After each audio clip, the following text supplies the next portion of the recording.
Do you know at this very moment which of your Azure Data Factory pipelines take up most time to execute? And which ones take most up overall? Or which one produce most errors? Would you like to see and hear more how to answer these questions quickly? Keep watching.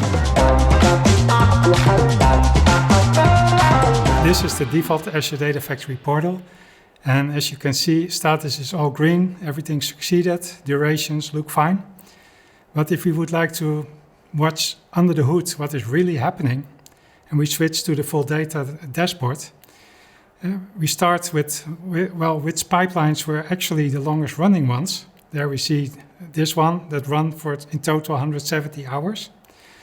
But if we switch to the total over the multiple executions, suddenly we see that there's another one that ran for like 633 hours and that executed 465 times. So is everything fine? Well, typically yes, but there was an exception where we crossed the threshold and an email was sent and the job got cancelled. So this gives you an example of where the portal will bring you the value. But what does the bigger picture look like? With the FullData ADF monitoring app, it's easier to monitor your environment. Where is most of the execution time spent?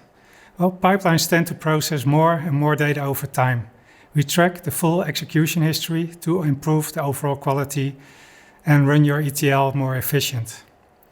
Where will you end up if you do not take control? Imagine your situation 5 years from now. The number of pipelines has grown significantly. They doubled probably every year. How do you track operations? Is it all in healthy state? How do you keep track of pipelines that are no longer in use? These are questions you should be able to answer for the sake of securing your business future.